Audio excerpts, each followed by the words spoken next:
ឲ្យលក់ទេបាទសូមគោរពនឹងជម្រាបសួរពុកម៉ែបងប្អូននៅព្រឹកថ្ងៃទី9ខែសីហាឆ្នាំ2026នេះខ្ញុំបានចុះទៅធ្វើសណ្ដាប់ធ្នាប់នៅមុខមន្ទីរពេទ្យខេត្តបាត់ដំបងយើងនេះបាទដោយបងប្អូនឃើញស្រាប់ហើយតាំងពីមុនមករហូតដល់ឥឡូវនៅមុខមន្ទីរពេទ្យយើងនេះគឺមិនអនុញ្ញាតឲ្យគាត់លក់ដូរនៅមុខមន្ទីរពេទ្យទេដោយសារតែមានបញ្ហាផ្ទះកកជាច្រើនមួយនៅមុខមន្ទីរពេទ្យបាទយើងបានចុះទាំងធ្វើកិច្ចសន្យាទាំងឲ្យគាត់គ្រប់បែបយ៉ាងតែគាត់នៅតែមកដាក់តាំងលក់នៅមុខដដែលបាទអញ្ចឹងកន្លែងដែលយើងបានឲ្យគាត់លក់ដូរគឺនៅ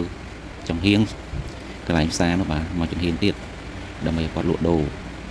ហើយលក់នោះមិនមែនឲ្យលក់នៅពេលទេគឺមានកន្លែងគេលក់ត្រឹមត្រូវបាទនៅក្នុងគេធ្វើជាតូបនៅក្នុងដែរអញ្ចឹងការលក់ដូរនេះគាត់នៅតែមកដដែលទៀតបាទ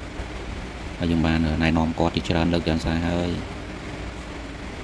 នឹងឲ្យពុកម៉ែបងប្អូនយើងយល់ថាគាត់អត់បានគាត់មកលក់ដូរនេះប៉ុន្តែកន្លែងខ្លះគឺយើងមិនអនុញ្ញាតឲ្យគាត់លក់ដូរទេបើសិនជាយើងនៅតែធ្វើឲ្យអញ្ចឹងគាត់លក់ដូរអញ្ចឹងវាមានការរាំងស្ទះបាទពីបញ្ញារញ៉ៃដោយបងប្អូនឃើញស្រាប់ហើយតាំងពីមុនមកគាត់លក់ដូររបៀបយ៉ាងម៉េចដែលនៅមុខមន្ទីរពេទ្យហ្នឹងក្រោយមកដោយ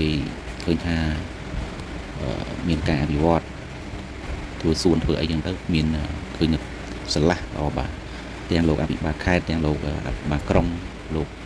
យកចិត្តទុកដាក់ចំពោះបញ្ហាសណ្ដាប់ធ្នាប់តាមសាធារណៈនេះបាទចំពោះយើងខ្ញុំជាអាជ្ញាធរ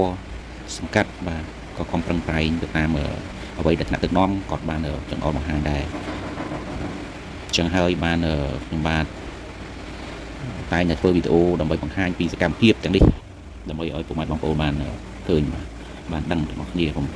ហើយយើងមិនធ្វើតាមទិដ្ឋិទេដោយសារថានេះជាប្រវត្តិយើងតែងតែណែនាំគាត់បើសិនជាយើងយកតាមតែកំហឹងតាមទិដ្ឋិអូសទាញគាត់វាដូចជាអាក្រក់មួយពេកបាទអញ្ចឹងហើយបាន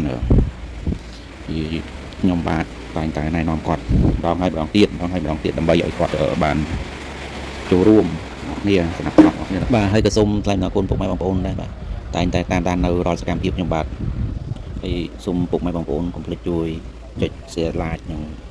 comment អ្នកមួយដើម្បីចូលរួមនៅសកម្មភាពបន្តទៀតបាទសូមអរគុណនិងសូមជម្រាបលាបាទ